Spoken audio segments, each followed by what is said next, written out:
Next topic पढ़ेंगे। अब जो हमारा नेक्स्ट टॉपिक है वो क्या है, nth ऑर्डर काइनेटिक्स है। हमने अब तक जीरो ऑर्डर, फर्स्ट ऑर्डर और क्या कहते हैं सेकंड ऑर्डर रिएक्शन पढ़ ली है, एक दो क्वेश्चन भी करा है और क्या कहते हैं हमने ऑर्डर ऑफ रिएक्शन मॉलिक्युलरिटी को भी करना सीखा। अब हमारा जो नेक्स्ट टॉपिक है वो क्या है, इन जनरल जो nth ऑर्डर काइनेटिक्स होती है वो क्या होती है। अब सबसे पहले क्या होता है, कोई ए होता है, उस ए से प्रोडक्ट बनता है। जब इस ए से प्रोडक्ट बनता है तो इस समय क्या हो जाता है हमारा डी ए टी अपॉन में क्या हो जाता है डी टी इक्वल टू किसके होता है, के ए टी की पावर एन के। अब इसके लिए अगर हम लिखें इसका रेट तो डी ए टी अपॉन में क्या हो जाएगा A N T equal to के डी टी, इतना तो पता ही है। अब इसका हम क्या करेंगे, डिफरेंशिएशन करेंगे। जब हम इसका डिफरेंशिएशन करेंगे तो वो डिफरेंशिएशन का होगा हमारा ए नॉट से ए टी तक होगा। तो ए नॉट से कहाँ है हमारा डिफरेंशिएशन, ए टी तक है, ए टी तक है, यहाँ से 0 से टी तक है। अब ये डिफरेंशिएशन हुआ, माइनस है तो वो मैंने माइनस कहाँ लगा दिया, बाहर लगा दिया। अब इसका हमने डिफरेंशिएशन करा तो करने के बाद हमारे पास क्या आया, ये तो के टी हो जाएगा इसका डिफरेंशिएशन से, सिंपल, ठीक है। अब जब ये के टी हो गया, अब इधर वाले का अगर हम डिफरेंशिएशन करें तो ये क्या हो जाएगा हमारा ए टी की पावर माइनस के एन प्लस 1 और अपॉन में क्या हो जाएगा माइनस के एन प्लस 1 और ब्रैकेट में क्या हो जाएगी हमारी ए से टी तक और ये ए नॉट तक, इसके इक्वल। अब अगर हम इसे सॉल्व करेंगे तो ये हम क्या करेंगे 1/n को बाहर निकाल लेंगे। अब जो हमारा 1/n है ये तो कांस्टेंट जैसा ही है, इसे हमने क्या कर लिया बाहर निकाल लिया और इसके बाद हमारे पास क्या आ गया, यहाँ से यहाँ तक गई हमारी वैल्यू, ठीक है। तो हमने इसे जब सॉल्व किया तो क्या आया 1/में ए टी कहाँ तक n-1 तक माइनस के 1/में ए नॉट n-1 तक गया, ठीक है। और ये किसके इक्वल है हमारा के टी के इक्वल है। अब इसके बाद हम क्या करेंगे, इसको अगर हम सॉल्व करके देखें तो क्या है, ये हमारा के कहाँ जाएगा, इधर आ जाएगा, ये इधर किस में है मल्टीप्लाई, इधर जाके किस में आ जाएगा डिवाइड में। तो हमारे टी की फॉर्म में जो हमारा nth ऑर्डर आ जाएगा वो क्या हो जाएगा t इक्वल टू 1/n-1 के ब्रैकेट 1/a n-1 t और ये 1/a नॉट n-1। अब ये जो बना ये क्या बना हमारा nth ऑर्डर काइनेटिक्स बना। अब ये जो हमारा nth ऑर्डर काइनेटिक्स बना ये क्या होता है हमारा स्ट्रेट लाइन ग्राफ होता है, इससे हम ऑर्डर ऑफ रिएक्शन भी निकाल सकते हैं। अब इसका जो ग्राफ होता है वो क्या होता है हमारा स्ट्रेट लाइन होता है, मतलब कि इससे जो हमारा ग्राफ निकलेगा वो क्या निकलेगा 1/में ए n-t t वर्सेस जो हमारा टाइम का ग्राफ होगा वो क्या होगा हमारा स्ट्रेट लाइन होगा, ठीक है। और इस स्ट्रेट लाइन से हम क्या करेंगे ऑर्डर ऑफ रिएक्शन भी निकाल सकते हैं, वो हम अभी क्वेश्चन करके देखेंगे। जो nth ऑर्डर काइनेटिक्स होता है ये सबके लिए वैलिड होता है एक्सेप्ट अगर n की वैल्यू 1 है तो ये वैलिड नहीं होता। अब हमने क्या करा, एक एग्जांपल लिया तो हमने t को क्या माना t हाफ माना और क्या कहते हैं जो हमारा AT है उसको क्या माना a0/2 माना। ये हमारा nth ऑर्डर काइनेटिक्स का क्या होता है, हमने फॉर्मूला भी अभी बनाया था। अब ये क्या है t half equal to 1/n-1 के ब्रैकेट में 1/में AT की पावर n-1 और माइनस के 1/में a0 की पावर -n-1। अब AT की जगह क्या लिखना है हमें a0/2 लिखना है। अब ये जो हमारा a0/2 है हम इसमें क्या करेंगे पुट करेंगे, जैसे कि ये है। अब ये कहाँ आया हमारा 1 a0 की पावर n-1/2 और माइनस के 1/में a0 की पावर n-1, यही है, ये पूरे की पावर होगी मेरे ख्याल से, ओके। अब इसके बाद हमारा नेक्स्ट क्या होगा, ये किसमें है ये ऊपर चला जाएगा इसके पास, जैसे ये ऊपर जाएगा तो क्या बन जाएगा 1/में ये n-1 के और आगे क्या लिखा जाएगा हमारा 1 × 2 की पावर n-1 और अपॉन में ए नॉट की power n minus one minus one upon में ए नॉट की पावर n माइनस वन बनेगा। अब जब ये बन गया तो इसके बाद हम क्या करेंगे, कॉमन कुछ लिया जाएगा, ये दोनों क्या है हमारे एक जैसे ही है। अब इससे हम जब इसे सॉल्व करेंगे तो सॉल्व करने के बाद क्या आ जाएगा, जो हमारा t nth के लिए आएगा, t हाफ किसके लिए nth के लिए आएगा, वो क्या आएगा हमारा वन अपॉन में n माइनस वन के, और ये क्या हो जाएगा टू n माइनस वन और अपॉन में क्या हो जाएगा हमारा A not n minus one हो जाएगा। ठीक है, अब इससे हमें ये पता चलता है कि जो हमारा t हाफ है n के लिए वो डायरेक्टली प्रोपोर्शनल किसके है, वन अपॉन में ए n माइनस वन के क्या है, डायरेक्टली प्रोपोर्शनल है। ये हमें रिमेम्बर भी रखना है। ठीक है, अब इसके बाद हम अपना नेक्स्ट करेंगे। नॉर्मल कुछ नहीं किया हमने, t को t हाफ माना, इसको a/2 माना, यहाँ पे पुट किया, पुट करने के बाद इसे सॉल्व किया, कॉमन लेके हमने इसे सॉल्व करा।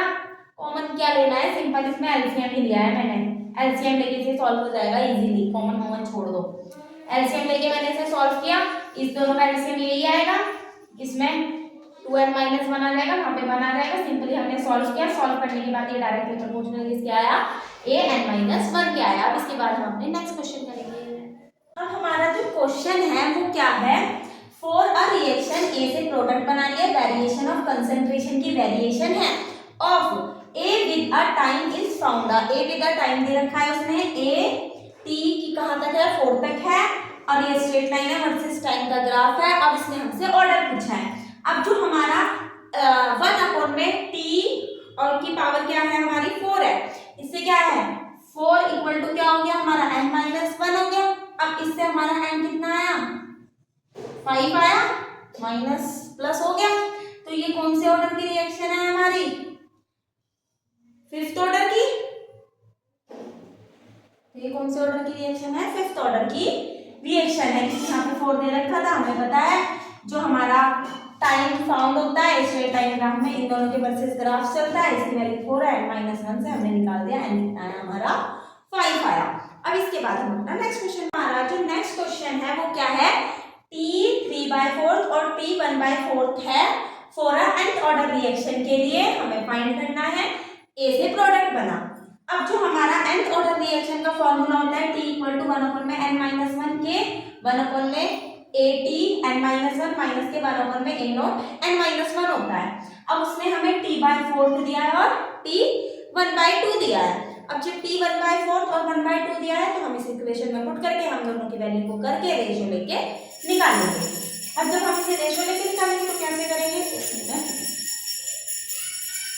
पहले हमें क्या लिखना है, t ही लिखना है नॉर्मल, कौन सा 3/4 वाला, और दूसरा t क्या है हमारा 1/2 वाला, और 1 अपॉन में n माइनस वन के, और ये दूसरे वाले के लिए 1 अपॉन में n माइनस वन के। ठीक है, ये हमारा बड़ा सा डिवाइड हुआ। पहले फोर्थ वाले के लिए लिखना है, अब जब हमें फोर्थ वाले के लिए लिखना है तो ऊपर क्या लिख देंगे n माइनस, है ना, क्या लिखेंगे, सॉरी उल्टा हो गया, 1 मल्टीप्लाई 4n माइनस वन, और अपॉन में क्या आ जाएगा हमारा A not n minus one, minus के 1 अपॉन में A not n minus one. ठीक है, अब ये दूसरे वाला है, मैंने अलग अलग पेन से लिख दिया आप लोगों को।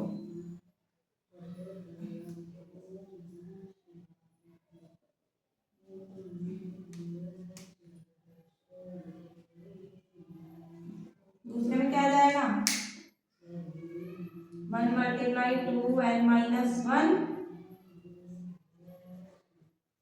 ए क्या हो जाएगा हमारा n माइनस वन माइनस के 1 अपॉन में A not n minus one.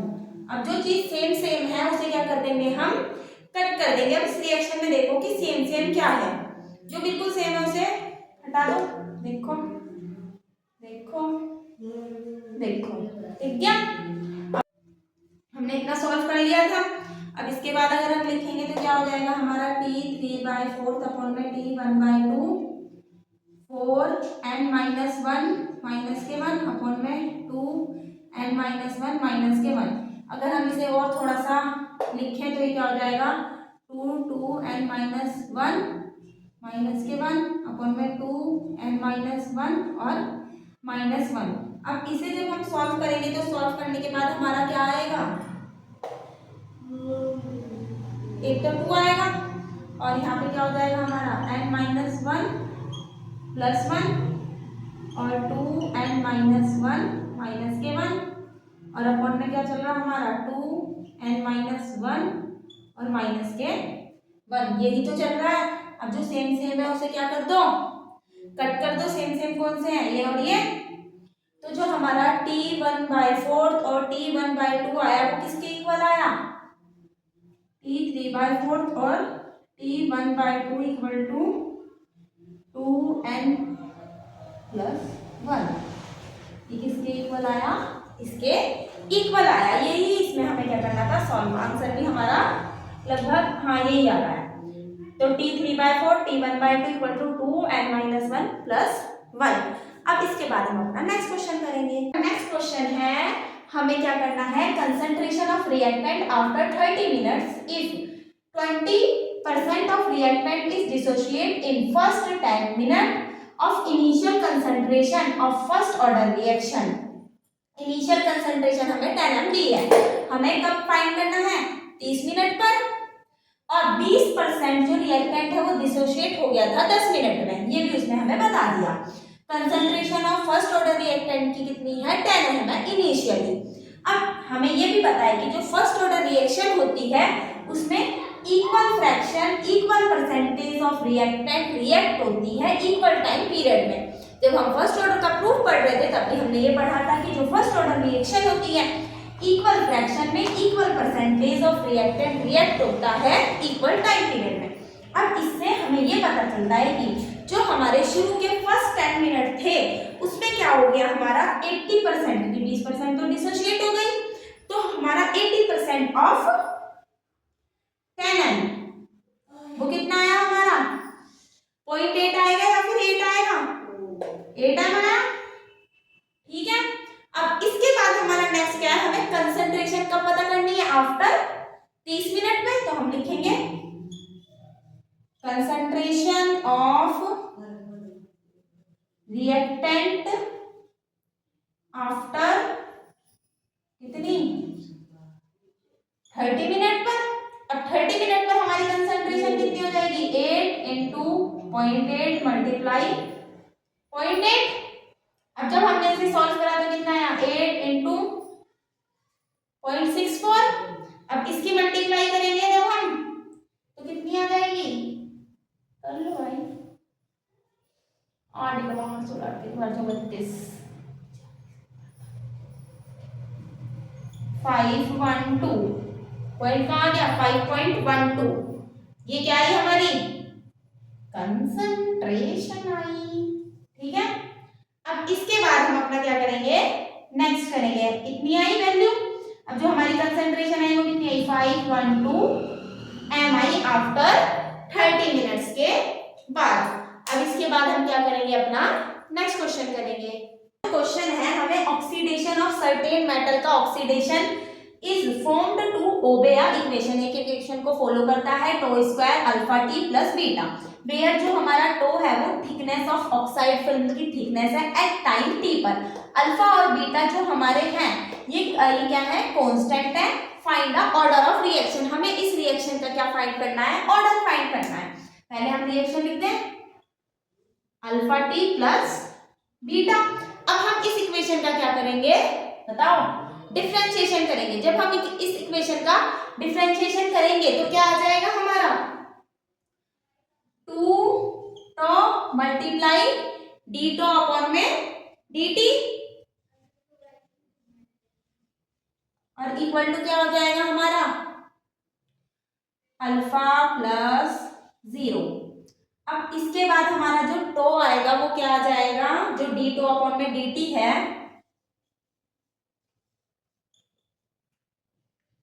क्या हो जाएगा,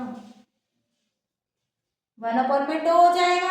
अब 1/2 है तो अगर हम टो ऊपर को लेके चले गए तो क्या हो जाएगा, डी तो अपॉन में डी टी इक्वल टू 1/2 तो इनवर्स हो जाएगा। और हम एक चीज भूल गए, ये क्या है, अल्फा है, ये मैंने गलती से लिख दिया। अब हमारी जो ऑर्डर ऑफ रिएक्शन आई वो कितनी आई, -1। हमारा जो ऑर्डर ऑफ रिएक्शन है वो क्या है, -1 है। अब इसके बाद हम अपना नेक्स्ट क्वेश्चन करेंगे।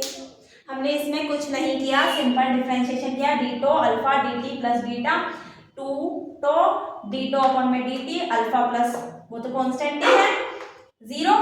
अब डी टो अपॉन में डी टी से ये मल्टीप्लाई है तो जाके डिवाइड में गया, ये क्या है -1 ही तो क्योंकि वो नीचे है वो क्या है 2NO प्लस 2H2 से रिएक्शन होके N2 और 2H2O बनता है। उसमें व्हेन इक्विमोलर ऑफ मिक्सचर, ये मिक्सचर क्या है हमारा, इक्विमोलर है। Equimolar of mixture of NO and H2 is taken at initial total pressure 350 torr. Total pressure reduced to half its initial value is in 120 minutes. Then initial total pressure is taken to 75 torr. Half life is 9196 minutes. Find order of reaction हमें बताना है। Half life दे रखी है, एक ये रही और एक ये रही, और हमें प्रेशर दे रखे हैं, एक प्रेशर ये रहा और एक प्रेशर क्या है हमारा ये रहा। अब इससे हमें क्या बताना है, ऑर्डर ऑफ रिएक्शन बताना है। सबसे पहले जो हमें गिवन है हम वो लिख लेते हैं। अब हमें गिवन क्या है, प्रेशर P1 गिवन है और प्रेशर P2 भी गिवन है। अब जो हमारा प्रेशर P1 है वो कितना है हमारा 350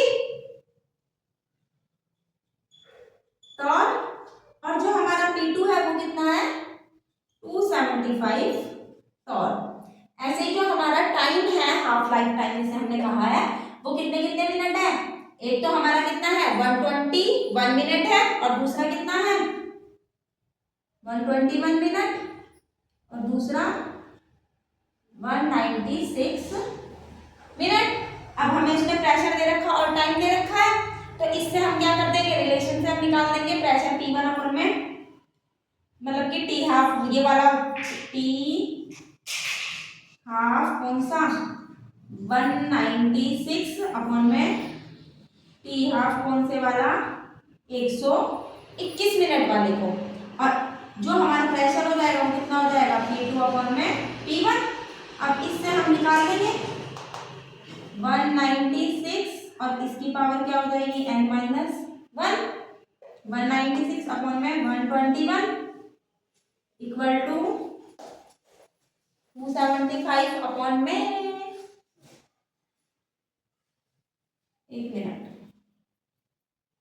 T हाफ 196 अपॉन में 21, ये क्या हो जाएगा हमारा P1 अपॉन में P2। अब P1 कितना है हमारा ये और दूसरा 275 की पावर n-1। अब हमें देखना है कि किसकी पावर है, मतलब कि इसको सिंपली सॉल्व करें। जैसे कि जो 11 का स्क्वायर होता है वो 121 होता है और 196 किसका स्क्वायर होता है हमारा 14 का स्क्वायर होता है। ऐसे ही हमारा जो 350 होता है वो किसका स्क्वायर होता है, सोचो तो जरा। अगर हम इन्हें काट दें 2 से, लेट्स सपोज, तो कितना आएगा आंसर, 2 से तो ये कटेंगे भी नहीं,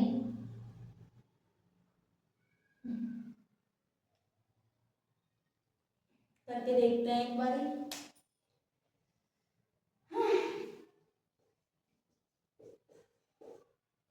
2 1 जा 2 1 5 2 7 जा 14, इससे तो नहीं कट रही यार ये,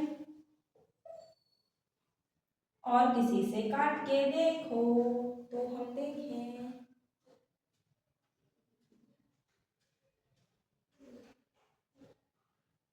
इसकी जगह क्या लिख दिया हमने 14 अपॉन में 11, 14 का स्क्वायर 11 का स्क्वायर अपॉन में 275 n-1। अभी किस चीज का स्क्वायर होता है 14 का और ये 11 का स्क्वायर इक्वल टू 14 अपॉन में 11 n-1। अब ये 2 है ये 1 है n-1, तो 2 इक्वल टू क्या हो गया n-1 ब्रैकेट हटा दो, ये माइनस इधर जाके प्लस, तो n कितना आ गया हमारा 3 आ गया। ये क्या है हमारी थर्ड ऑर्डर